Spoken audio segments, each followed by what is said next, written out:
Anton, when I would ask you the same question, what do you believe the state of Black America to be at this particular moment in time? Who do you hold most culpable for it? I'm not sure exactly what he means by fluid. And I'm assuming that he defined that based off of the different parameters by which he spoke about the Black community. However, I think I agree with him, except for I would describe it as in shambles. Worse off than we've ever been, freer than we've ever been.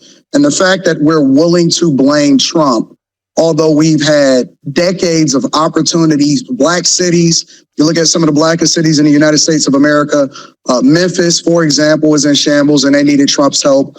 And I think that there's a lack of accountability and victimhood. And as long as we continue to... If y'all ever hear Anton Daniels speaking about the Black culture and the support of Trump, just know the nigga been paid to do so.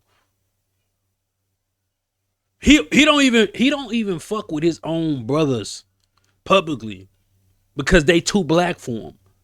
They promote black on black love too much for him. They don't promote the degeneracy in black culture that he loves to promote and highlight. I got some stats for y'all, but we gonna get to it.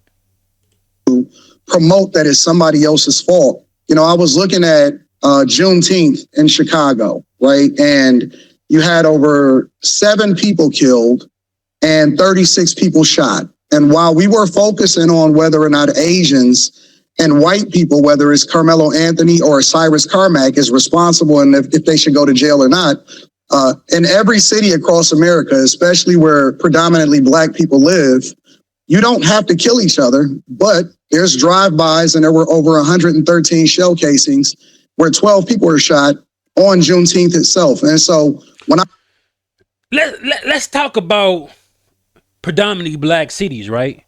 Communities and neighborhoods. Let's talk about it. This is my independent research that a lot of these Black coons and CWAs don't like to mention because they ain't take time to do the research to put the real numbers out there on how Black communities are doing. So let's do that real quick. It only gonna take about 30 seconds. Now this is the real picture. If you need the sources are gonna be at the bottom of this diagram, of this graph, of this chart that I made myself over the past 2 years. Predominantly Black neighborhoods, analysis of 1,250 plus neighborhoods that are predominantly Black. If you don't know what predominantly means, then go ahead and about your business because you're gonna be a lost cause. The majority are stable above poverty line and have a lower crime rate. We're gonna compare 300 neighborhoods to 950. This is just at least bare minimum. 24% of that is above the national crime rate and below the poverty line. But that is decreasing. That is decreasing. We always want to focus on that 24%. I believe it's about 18 to 19% now. But we want to focus on that 24% and ignore the 76%. They said the real story, the stability and success are the norm in Black communities.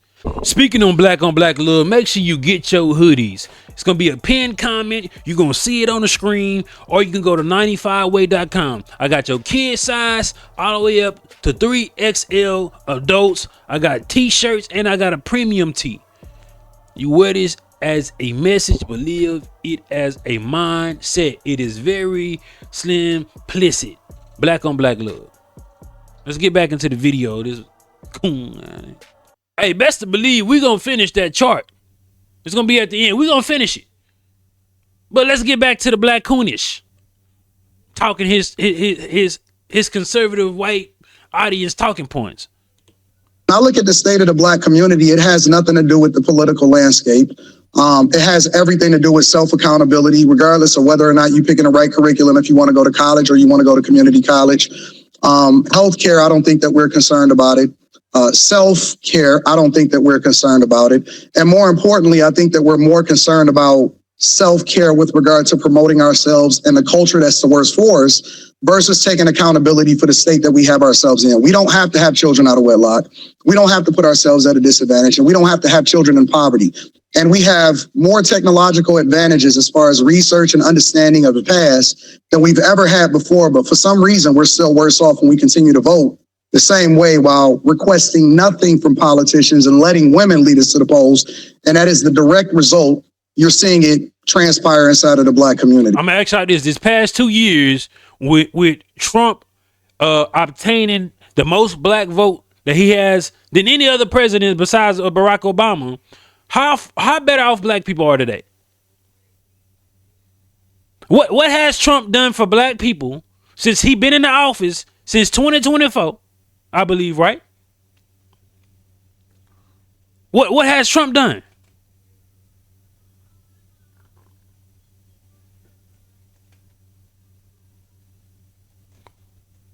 What has y'all feel free to put the shit in the comments, because what I've seen is Trump turned on black folks and his own people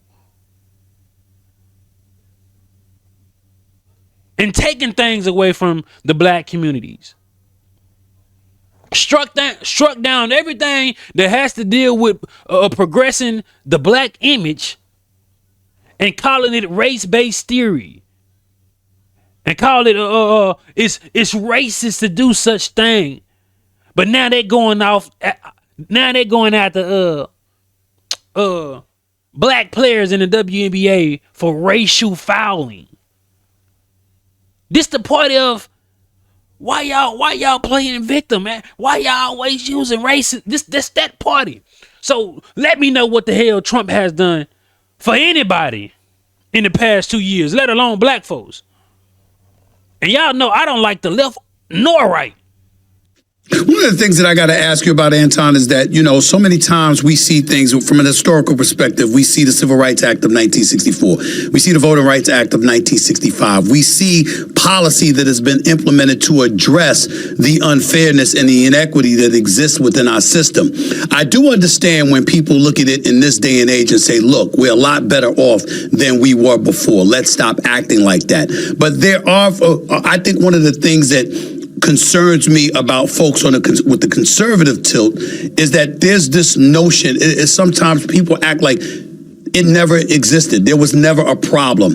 These things never needed to be addressed. It's basically just about pulling yourself by your own bootstraps and going from there without really addressing the fact that the inequity that I promise you, I haven't seen this video at all. This is me blind reacting. He's about to put it off on black people.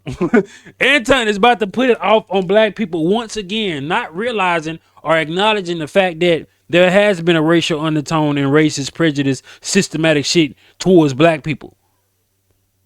He gonna say something about not using it as being a victim. We can't have this victim mentality. If I can do it, you can do it. That's these niggas talking points. I swear to God, he gonna say some shit like that.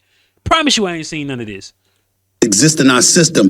It's always been something that the black community has had to battle against. And sometimes you hear conservatives talk and some of them sound like, yo, that's not true at all. What do you say to that? I don't see any inequities. I was born in the blackest large city in the United States of America. Everybody knows that. Detroit, Michigan, still here, born and raised, contribute to my community. And there's just some very basic fundamentals that we lack that has nothing to do with the history of this country, right? We're in 2026 and there's people that come over here with absolutely nothing. There's Africans, right?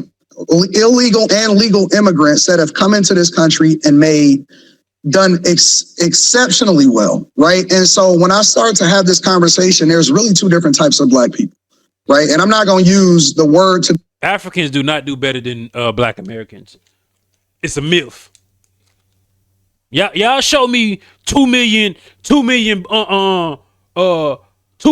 millionaires that are African. That's black Americans. But I told you. Come on, I told you.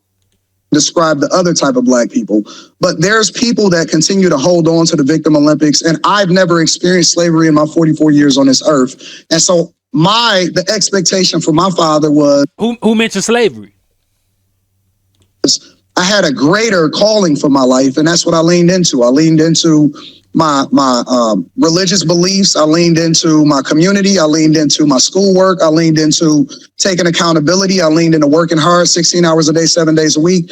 And as long as you are doing what you're supposed to do, there are no limits. And so I don't see the inequity, right? That is a word that is used in order to make an excuse for why you're not doing what you're supposed to do. We don't have any excuse for why we go into prison. We don't have any excuse for why we continue to commit crimes. And we don't have any excuse for why we continue to not enroll in the curriculums that's going to pay us the most money.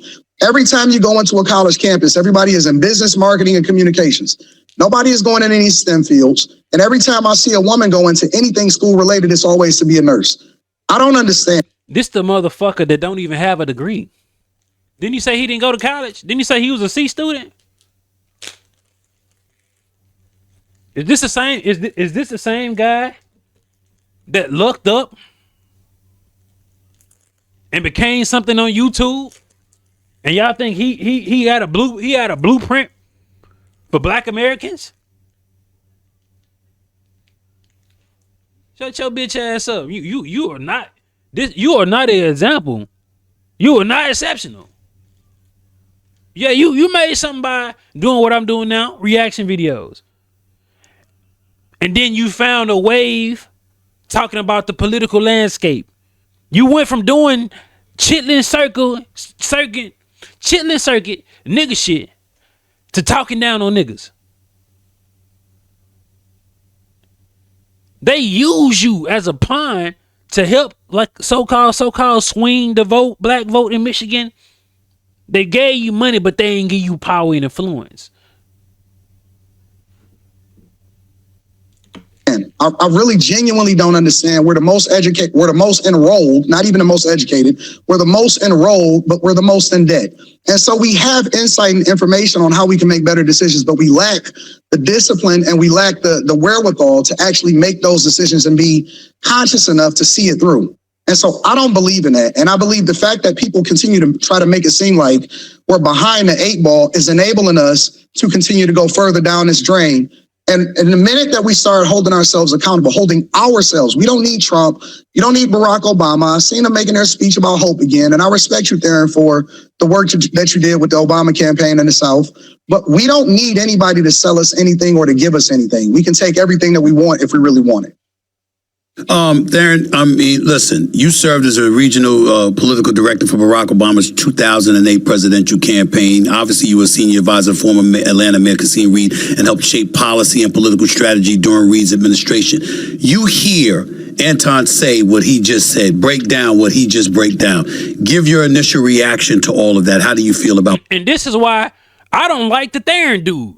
And he on the Democratic side. I don't like Anton Daniels. And he's on the Republican side. These two niggas are the problem with black politics, bro. We need to be straight up down the middle, independent. Y'all don't like Stephen A., but I feel like he have more independent views than anybody I have seen on the internet. Y'all say he be cooning because he don't have the same position on you because you might be a full-fledged liberal. You might be a full-fledged Democrat. Y'all might not like him because he might not be too conservative and he might share progressive views. So when they ask what's the state of black communities, the state of black communities is great and improving. We are not we was the 90s babies, but we the 90s babies that's actually being involved and being more vocal in our children's lives if we do have those. You know what I'm saying? The people under 40. Majority is changing the narrative because the crack era did a number on us. You know what I'm saying? It did a number on us where it divided a lot of stability and structure in the black community, but it is improving. Y'all always know I say this, only a minority of predominantly black neighborhoods face high poverty and high crime. The majority are stable communities with low crime rate and better outcomes. If you need a source, cause y'all don't like when niggas do research and y'all, whoa, who said that? If you need a source, U.S. Census Bureau, ACS, 5-year data, FBI uniform crime reporting, neighborhoods defined as census tracts with 50% or more black population. That says 50% of more black populations. That's not even saying where the communities are 40% black and they still predominantly. But you got probably 25% white, you know what I'm saying, another 20, 30% Hispanic. They ain't talking about those neighborhoods. Speaking on black love, make sure you get your hoodies. It's going to be a pinned comment. You're going to see it on the screen, or you can go to 95way.com. I got your kid size all the way up to 3XL adults. I got t-shirts and I got a premium tee. You wear this as a message, but live it as a mindset. It is very simplistic. Black on black love. Let's get back into the video. This